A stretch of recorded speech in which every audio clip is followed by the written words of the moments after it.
continue, on attaque un petit peu la douche. Et voilà, j'ai commencé à mettre en place le ventilateur. J'ai dû faire un support pour que ça puisse tenir. Voilà. Donc il ne reste plus qu'à visser, coller. Et puis ça va être bon. Allez, on continue. Là, on a un rendez-vous en haut du camion. J'ai fait le trou. Il faut que je nettoie. Et je continue. Allez. Voilà, donc l'anti-rouille est posé. Il faut sécher.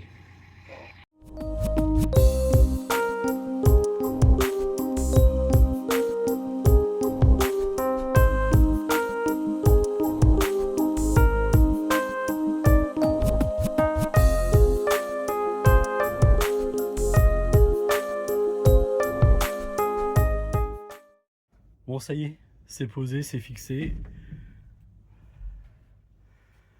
Allez, on continue.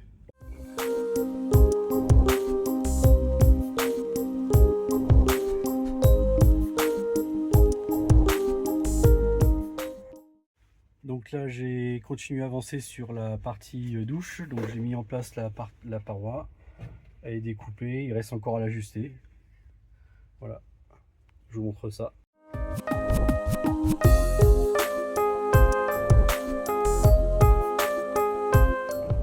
Allez, on est le 14 juillet et là aujourd'hui on fait pas de bruit, on fait juste de la petite découpe. On vient de poser la feutrine sur la période de séparation côté cabine. Je vous montre ça.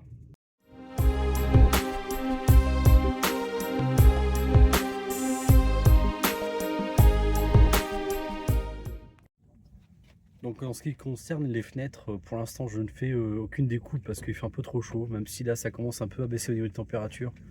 Mais je préfère vraiment attendre les températures beaucoup plus clémentes parce que la scie circulaire, quand elle tourne, elle chauffe énormément, le disque aussi.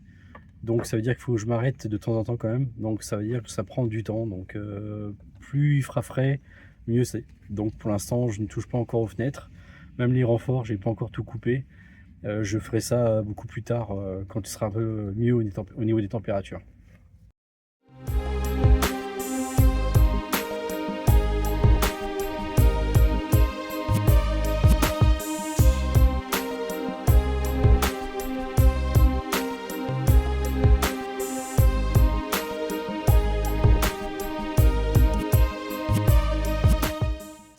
Donc jeudi 16 juillet, on a continué à travailler sur la partie douche. Donc je vais vous montrer ça. Et la feutrine a été posée par Rosemary. Elle a fait déjà cette partie-là, c'est super. Je vous montre ça aussi en direct. Donc là, les parois sont pas fixées, celle qui est là, parce qu'il fallait quelque chose de solide et de bien ancré, bien mis en place pour pouvoir voir au niveau de cette planche là comment ça allait se passer et après pouvoir terminer le retour ici. Donc il n'y a que celle-là pour l'instant qui est fixée, mais on la démontera pour pouvoir la peindre, enfin la lasurer pour la protéger. Aïe. Et là on a fait une petite niche. Et il y en a une aussi là-haut qui va se mettre là aussi. Donc ça veut dire que cette partie-là, là, ici, là, il y aura un habillage aussi. Et là, ici, ça sera ouvert pour aussi poser des accessoires.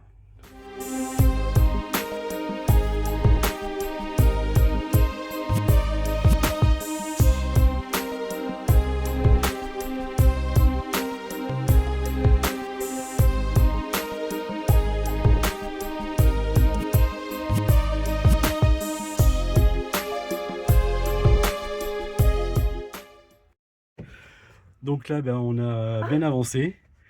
Et puis, ben, on continue. Alors, je me marre parce qu'à chaque fois que je mets la caméra en route, Rosemary, elle se barre. Donc, voilà. Non.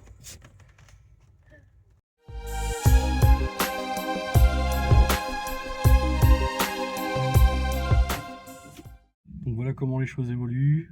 J'ai fait la troisième paroi, là. Je vous montre ça.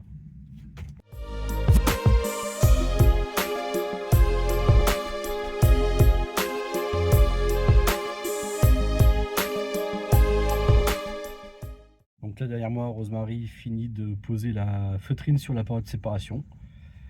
Et elle ajuste maintenant la coupe parce que ça déborde un petit peu, il y a un petit peu trop de tissu. Donc là elle est en train d'ajuster pour que ça puisse être propre. Je vous montre ça.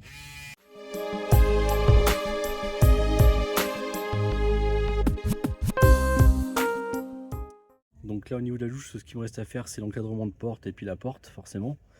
Une fois que l'encadrement de porte sera bien en place, je pourrai du coup ajuster les parois gauche et droite. Parce que comme vous avez vu, elle déborde énormément. Mais les recoupes vont se faire quand j'aurai l'épaisseur de l'encadrement de porte en fait. Une fois que ça c'est déterminé, que c'est posé, je ferai le tracé. Et puis je rectifierai les deux parois de chaque côté pour que ça soit en alignement.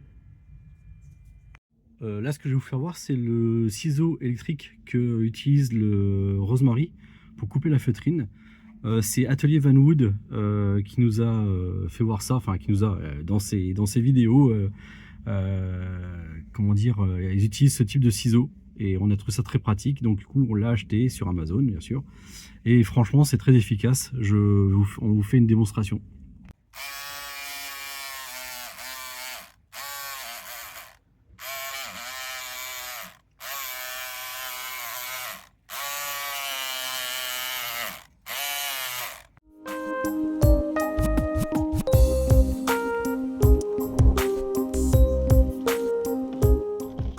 Là, je vous montre les outils que j'utilise.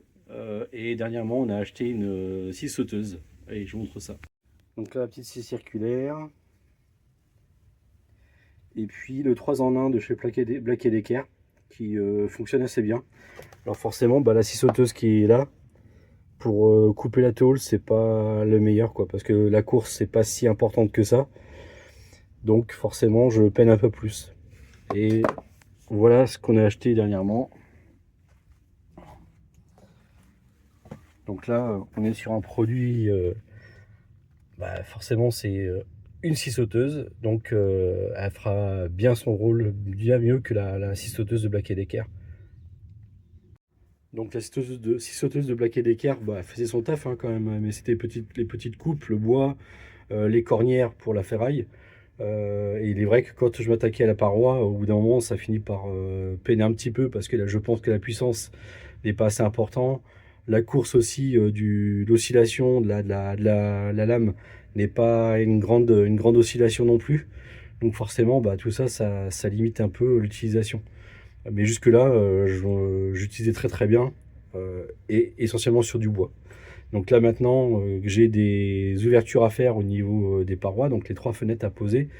Il fallait un outil bien plus adéquat. Donc c'est chez Brico Dépôt qu'on a trouvé cette marque-là. Donc c'est une entrée de gamme, hein. La scie sauteuse vaut 50 balles et le chargeur avec la batterie, pareil 50 balles. Donc l'avantage c'est que ça faisait que 100 balles d'investissement, sachant que généralement on est plutôt sur les 300-400 euros avec un pack complet. Donc sachant qu'après derrière j'aurais pas forcément la grosse utilité d'avoir un appareil aussi puissant pour ce que je ferai pour l'avenir. Généralement je serais plutôt sur du bois quand je confectionne des petits meubles, des trucs comme ça, donc aucun intérêt d'avoir une scie sauteuse aussi importante, aussi puissante. Et puis surtout que la scie circulaire, la petite circulaire, c'est elle que j'utilise pour faire des grandes coupes. Après la scie sauteuse, c'est quand j'ai besoin de faire des angles ou des arrondis.